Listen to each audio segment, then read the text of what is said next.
রাসূলকে শুধু মুখে বলে গেলেন রাসূলকে ভালোবাসি, এই ভালোবাসার সবচাইতে বড় দৃষ্টান্ত নজির কায়েম করে গিয়েছিলেন সাহাবায়ে কেরাম।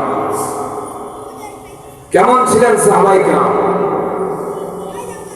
একবার রাসূলুল্লাহ সাল্লাল্লাহু আলাইহি ওয়াসাল্লাম সিংহে লাগিয়েছেন। যখন রাসূলুল্লাহ সাল্লাল্লাহু আলাইহি ওয়াসাল্লাম সিংহে লাগিয়েছেন, পাশে আব্দুল্লাহ ইবনে জুবাইর ছিল। আল্লাহ রাসূল আব্দুল্লাহ ইবনে জুবাইরকে ডাক দিয়ে বলেন, আব্দুল্লাহ ইবনে জুবাইর, যাও তুমি রক্তগুলো ফেলে দিয়ে আসো, রক্তগুলো ফেলে দিয়ে আসো। আল্লাহ রাসূল আব্দুল্লাহ ইবনে জুবাইরকে যখন পড়ালেন, কিছুক্ষণ পর আবার ডাকলেন আব্দুল্লাহ ইবনে জুবাইরকে, আব্দুল্লাহ ইবনে জুবাইর তুমি কোথায়?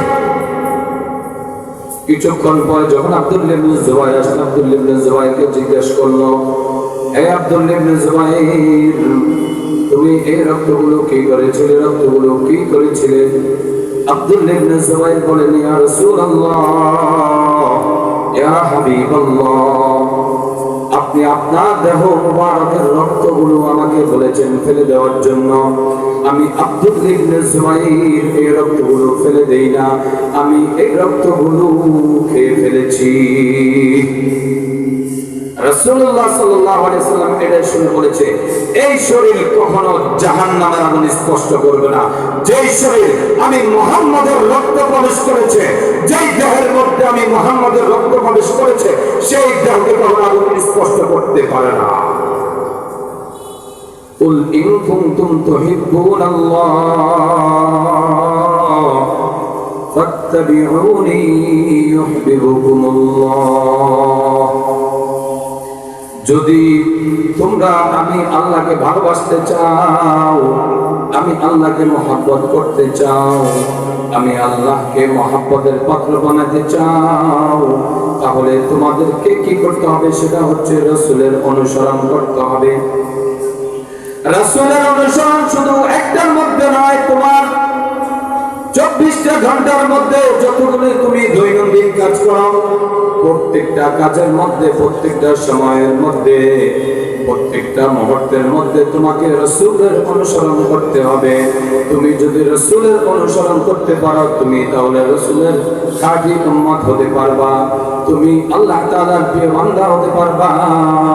কিন্তু তুমি শুধু মুখেই বলে গেলা, কিন্তু রাসূলের অনুসরণ করলা না, রাসূলের সুন্নাতের কোনো খবর নাই। তুমি যদি উম্মত হয়ে থাকো, তাহলে তোমাকে অবশ্যই রাসূলের সুন্নাহ মোতাবেক চলতে হবে, রাসূলের অনুসরণ করতে হবে। কিন্তু তুমি যদি মুহাম্মদের উম্মত দাবি করো, মুহাম্মদের উম্মত দাবি করো, আশিকে রাসূল দাবি করো, কিন্তু তোমার মধ্যে রাসূলের সুন্নাহ নাই, তাহলে তুমি কিভাবে দাবি করো? আরে রাসূলের সুন্নাহ তো তোমাকে পালন করতে হবে। আজকে যারা তাদেরকে রাসূলের উম্মত বলে দাবি করে, আশিকে রাসূল বলে দাবি করে, যারা তাদেরকে মুসলিম বলে দাবি করে, কিন্তু তাদেরকে তাদের কার্যক্রমে দেখা যায় না, বরঞ্চ তাদের কার্যক্রম, তাদের প্রত্যেকটা কথা, তাদের প্রত্যেকটা সময়, তাদের প্রত্যেকটা কাজ হচ্ছে ইহুদি মুশরিকদের সাথে, তার প্রত্যেকটা কাজ হচ্ছে পশ্চিমাদের সাথে, তার প্রত্যেকটা সময় হচ্ছে সাদৃশ্য রেখে পশ্চিমাদের সাথে।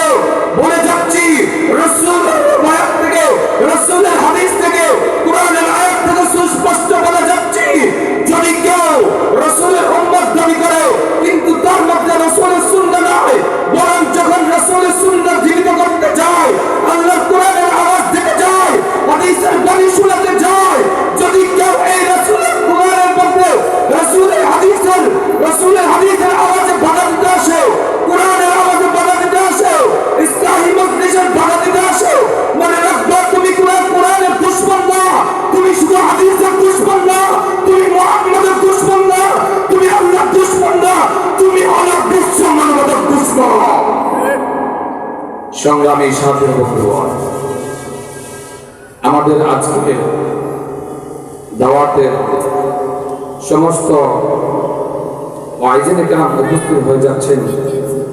আলহামদুলিল্লাহ, আমাদের মাঝে একজন বড় মেহমান, আমার উস্তাদ সমতুল্য হযরত এখানে এসে বসে আছেন।